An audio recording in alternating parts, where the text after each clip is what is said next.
Hello everyone, কি অবস্থা সবার? This is Sandy's daily blog. সকাল সকাল আমরা বের হয়ে গেলাম কলকাতার সবচেয়ে বড় পার্ক ইকো পার্কে। এই পার্কটি খুবই বড়, অনেকে নাম শুনেছি, অনেকে শুনেনি, আর অনেকেও গিয়েছে এই পার্কে মাঝে মধ্যে। এই পার্কটিতে দিদি নাম্বার 1-এর যে প্রোগ্রামটি এখানে হয়। এই পার্কটি অনেক বেশি সুন্দর, যা বলার মতো না।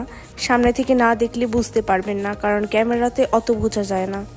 আমরা যেদিন গিয়েছিলাম সেদিন অনেক রোদ আর গরম ছিল, তাই আমরা ছাতা নিয়ে গিয়েছিলাম। আমরা যেদিন গিয়েছিলাম সেদিন তেমন মানুষ ছিল না, অল্প মানুষই ছিল। পার্কটিতে দুইটা পার্ট আছে।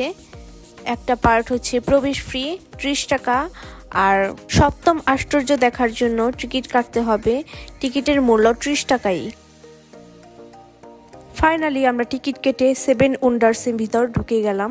এখানে 7টা জিনিস আছে: পিরামিড, তাজমহল, আরো অনেক কিছুই আছে। আমি পুরো ভিউটা দেখিয়ে দিচ্ছি ভিডিওর মাধ্যমে। দেখেন পিছনের ভিউটা কিন্তু খুবই সুন্দর। মানুষও দেখা যাচ্ছে না, ওরকম কোনো মানুষ ছিল না। এই কারণে আমার কাছে সবচেয়ে বেশি ভালো লেগেছে তাজমহলটা দেখতে। এই তাজমহলটা মিনি হলেও খুবই সুন্দর। এটা কি মিনি তাজমহল বলে। এই পার্কটা অনেক বড় জায়গা জুড়ে করেছে। এই পার্কটিতে লেক পারও আছে, কিন্তু আমরা লেক পারে ঘুরতে পারিনি, বোট দিয়ে ঘুরতে হয়।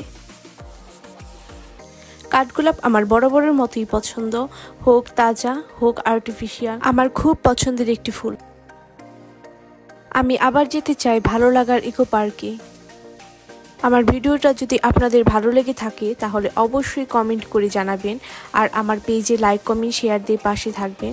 সো আজকের ভিডিওটা এই পর্যন্তই। Thank you so much for watching.